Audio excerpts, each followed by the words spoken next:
That's right. Next question. Where is my friend Julia? Julia, there she is. Hi. Hey. Hello, Senator Vance. My name is Julia, and I have a chemistry and engineering background. And my biggest concern is about how we stay competitive, especially with China. The U.S. went from building 5% of the world's commercial ships in the 1970s, many in Philadelphia, to building about 0.2% today. Wow. Most of which has gone to China. How do we get these good-paying jobs back so we can build our ships in America? Thank you, Julie. Great question. And is it Julie or Julia? Julia. Well, thank you, Julia, for that question. You sort of hit the nail on the head. And I think the whole reason that President Trump ran in 2016 and the reason, the thing that I most worry about when I wake up is protecting America's manufacturing sector. And I'll throw another statistic at you, which is that we still have the biggest economy in the world, thank God. But one of the things that is true is that if you look at manufacturing GDP, the Chinese are 32% of it and we're 18% of it. Okay? And what that means is on the critical things that you need to make, ships, pharmaceuticals, the drugs that we put into the bodies of our children, the Chinese have a huge advantage over us. And we got to wake up and we have to fight back against that. Now, there are a couple of different things that we can do. And number one is actually pretty easy. We just have to have bad leadership to stop screwing this up, because you ask, what is one of the major costs of manufacturing anything, whether it's shipping or something else? It's energy. And we're in the Commonwealth of Pennsylvania. We're sitting on the Saudi Arabia of natural gas. We just got to unleash that. And now that will lower costs, of course, for everybody, because all of us use energy and we all use things that are made out of energy, but it also make it easier to manufacture in the United States of America. Because, you mentioned, I think it was commercial ships, right? Where, we used to be 5%, now we're 0.2%. But of course, God forbid, let's say we get into a war with China, and I certainly hope that doesn't happen, but those commercial ships are going to start building warships very, very quickly. And this is the secret of why did we win the Second World War? Well, of course, we had the bravest people and we had the best troops, but we had the world's industrial might. No one could compete with America's manufacturing sector, and that's what we got to get back, or we're going to lose the next major war. That's what has to change. And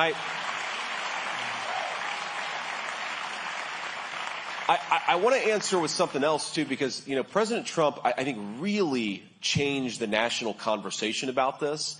And, of course, the media doesn't give him enough credit here. But we have to ask ourselves, okay, America has a lot of advantages. I think we got the best workers. We have great energy. We've got the best markets anywhere in the world. People want to buy and sell in the United States of America. But here's something, let's be honest. The one thing that the Chinese have an advantage over the United States, and I don't think it's an advantage they should be proud of, it's that they are willing to use slave laborers. In America, we want middle-class wages for middle-class work. We're not going to accept slave labor. So, ask yourself, okay, let's say the Chinese have a literal, and I'm not criticizing these poor people. Some of them are literally being used as slaves by the Communist Chinese Party. Let's say they can get labor for $3 a day. But we want a middle-class American to make $25, $30 an hour because we, of course, want our people to be able to get good wages. We want them to be able to support a family on their income. We don't want them to be paupers in their own country. So how do we compete with if the Chinese are paying slaves $3 a day and an American worker is earning 100 times that, which they should? The answer is tariffs. The only way. Because here's what a tariff does. A tariff says, if you're going to make that product using slave labor in China, then we're not letting it come back into our country unless you pay a big fat penalty. That's what a tariff is. And when Kamala Harris goes against tariffs, and she attacks tariffs all the time, what she's effectively saying is we are going to let slave laborers build products and then bring it into our country, undercutting the jobs and the industries of America. We've got to cut that crap out, protect our businesses, but most of all, protect American working men and women. We got to make more stuff in America. That is what Donald Trump will do. Thank you.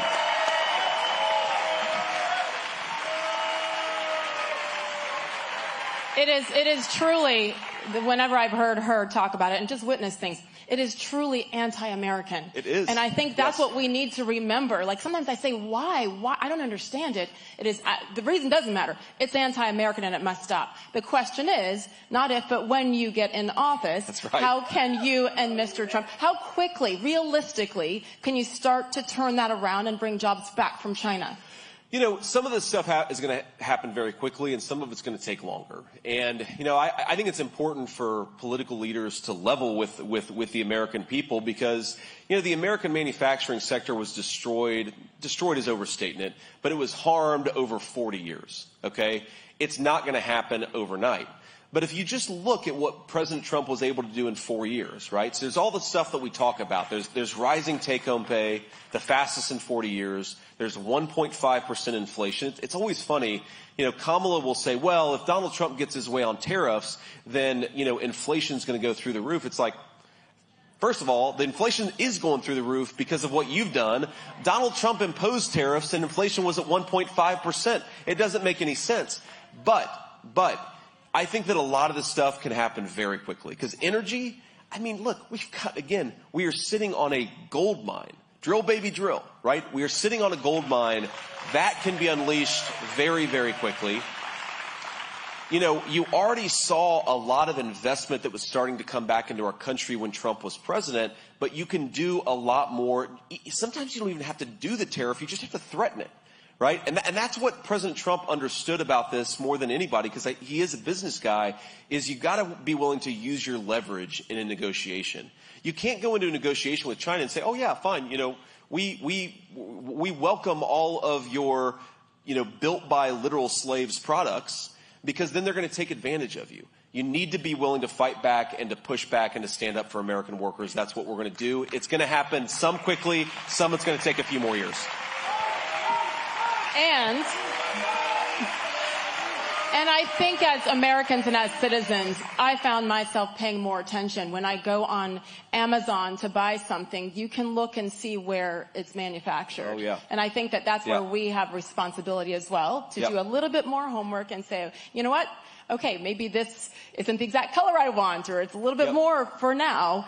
But if it's made here, that's the only way to begin that process. Right. Well, and here's another important point. Like, we should have learned the hard way 4 years ago during the height of COVID, when all the supply chains were breaking down, that we've got to have more self-reliance. I mean, look, think about this. Okay, so this happened to me about a year ago. You know, I've got 3 little kids. As you know, little kids get sick all the time, right? So I take my kid to the CVS that's, you know, a mile down the road from our house in Cincinnati. And it's like, okay, this is the prescription for an ear infection that's for my 3-year-old.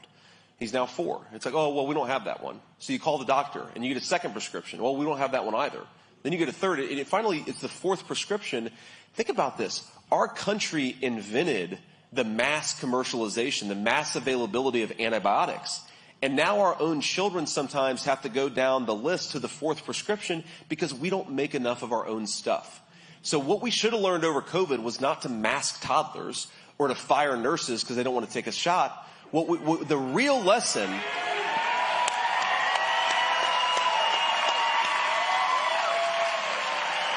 or other professionals, not to be too on the nose, but what we should have learned from COVID is we need to be more self-reliant. We can't rely on countries that hate us to make our stuff. That gives me but we didn't learn that lesson.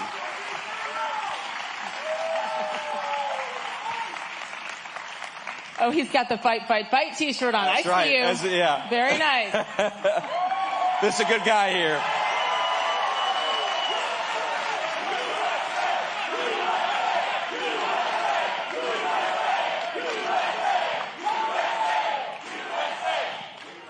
So cool. Did we have an open bar before I got here? Is that what's going on? We can create one after, right? Tell me where to go after this, Reading, Pennsylvania. Okay, let's... The bar's over there. Oh, look, she's inviting The bar's us. over here. Okay. All right, sounds good. Be right over. I'm not picky. Next question.